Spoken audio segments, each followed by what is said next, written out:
Hello viewers, এই ভিডিওটিতে আমরা দেখব যে আমাদের ইকম বিল্ডারে আমরা যখন ওয়েবসাইট তৈরি করি, সেই ওয়েবসাইটে যখন আমাদের কোনো কাস্টমার ভিজিট করে, যেমন এখানে দেখেন আমার একটা ডেমো ওয়েবসাইট আছে। তো এই ওয়েবসাইটে আ ধরেন কেউ ভিজিট করলো। ভিজিট করে যখন সে আমাদের প্রোডাক্ট এড টু কার্ট করবে। এড টু কার্ট করার পরে যখন সে চেকআউট এ যাবে, যেমন ধরেন আমি এখান থেকে একটা প্রোডাক্ট এড টু কার্ট করি। এড টু কার্ট করার পরে যখন চেকআউট ফর্মে আসবে, চেকআউট ফর্মে এসে সেই কাস্টমার যখন তার ডাটাটা ইনপুট করবে এবং সে যদি কোনো কারণে তার চেকআউটটা কমপ্লিট না করে, সেক্ষেত্রে আমরা সেই ডাটাটা কিভাবে পাবো এবং এটা অ্যাবান্ডন কার্ট এর মধ্যে আমরা কিভাবে দেখবো, সেই জিনিসটা আমরা এই ভিডিওতে স্টেপ বাই স্টেপ দেখার চেষ্টা করব। তো ধরেন আমাদের এখান থেকে আমরা হচ্ছে গিয়ে যাবো অর্ডারের মধ্যে চলে যাবো। অর্ডারের মধ্যে এসে দেখেন এখানে অ্যাবান্ডন কার্ট নামে, অ্যাবান্ডন চেকআউট নামে একটা অপশন আছে। ঠিক আছে? তো অ্যাবান্ডন চেকআউট এর এই অপশনটায় কি হয় দেখেন, আমরা ধরেন এখানে অ্যাজ এ কাস্টমার আমরা আমাদের চেকআউট ফর্মে আসলাম। চেকআউট ফর্মে এসে আমরা হয়তো আমাদের ইনফরমেশনটা দিতে শুরু করব। তো ধরেন আমার এখানে একটা নাম দিয়ে দেই, রহিম।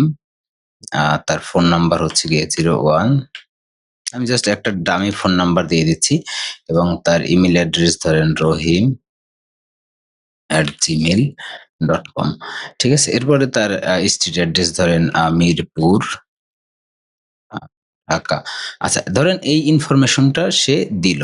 দেয়ার পরে তার কাজ হচ্ছে কি যে সে এখান থেকে তার ঢাকা সিটির ভিতরে যেহেতু ঢাকার ইনফরমেশন দেওয়া, সে এখান থেকে শিপিং সিলেক্ট করবে এবং সে পেমেন্ট কমপ্লিট করবে। তো সামহাউ কোনো কারণে সে যদি আর এই স্টেপ থেকে আর পরের স্টেপে না যায়, অর্থাৎ চেকআউট কমপ্লিট না করে, সেটা ইনস্ট্যান্ট পেমেন্ট হোক কিংবা ক্যাশ অন ডেলিভারি প্রোডাক্ট হোক। ঠিক আছে? তাহলে কি হচ্ছে দেখেন, এখানে যে ডাটাটা সে ইনপুট করেছে, সেই ডাটাটা কিন্তু অলরেডি ক্যাপচার হয়ে গেছে। এই যে দেখেন, রহিম নামে এর যে ডাটাটা ছিল এবং সেই তার ফোন নাম্বার, ইমেইল অ্যাড্রেস এবং হচ্ছে গিয়ে তার যে অ্যাড্রেসটা সে দিয়েছিল, সবকিছু এখানে ট্র্যাক হয়ে গেছে এবং সে কোন প্রোডাক্টটা কিনতে চেয়েছিল, প্লাস হচ্ছে গিয়ে সেখানে প্রাইস কত ছিল, প্লাস কয়টার সময় সে এই কাজটি করেছে।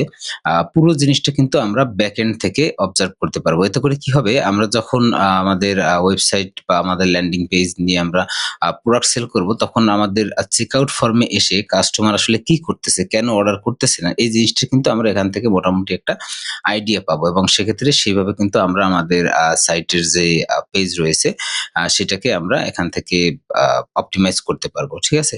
তো আ এইভাবে করে কিন্তু আপনি অ্যাবান্ডন চেকআউটটা দেখতে পাবেন এবং পরবর্তীতে যদি কোনো কারণে মনে হয় যে না, এই কাস্টমারটার সাথে আপনার কনট্যাক্ট করা উচিত, যে সে কেন আ সেই তার যে অর্ডারটি কমপ্লিট করল না, সেক্ষেত্রে আপনি এখানে তার ইনফরমেশন যেহেতু আছে, আপনি কনট্যাক্ট করতে পারেন। আর এখান থেকে অ্যাকশন মেনু থেকে এই যে কনট্যাক্ট ভিয়া হোয়াটসঅ্যাপ, এটা ক্লিক করলে কিন্তু এই নাম্বারে যদি হোয়াটসঅ্যাপ থাকে, তাহলে আপনাকে ডিরেক্টলি হোয়াটসঅ্যাপ এ নিয়ে যাবে এবং সেখান থেকে আপনি কিন্তু তাকে মেসেজ দিতে পারবেন। ঠিক আছে? তো এইভাবে আমরা অ্যাবান্ডন চেকআউট এর যে ফাংশনটা আছে আমাদের ইকম বিল্ডারে, সেটা কাজ করে।